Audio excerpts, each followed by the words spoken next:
पालिन्सा र हर्का साम्पाङ बीच दुश्मनी किन सुरु भयो?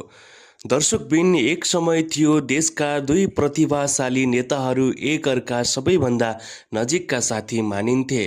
बैठक होस् या सार्वजनिक कार्यक्रम, दुवै सधैँ एउटै उद्देश्यका साथ देखिने गर्थे। जनताले पनि उनीहरूको मित्रतालाई उदाहरणको रूपमा लिने गर्थे। तर समय सधैँ एउटै कहाँ रहन्छ र? बिस्तारै बीचमा फरकपन आउन थाल्यो। एउटा पक्षले परिवर्तनको कुरा गर्यो भने अर्को पक्षले अनुभव र पुराना नीतिको पक्ष लियो। सुरुमा सामान्य बस जस्तो देखिएको कुरा पछि राजनीतिक टकरावमा बदलियो। जनताले प्रश्न गर्न थाले, हिजो एउटै बाटोमा हिँड्ने यी नेताहरू आज किन फरक दिशामा पुगे? सामाजिक सञ्जालमा चर्चा चुलियो। समर्थकहरू दुई भागमा बाँडिए।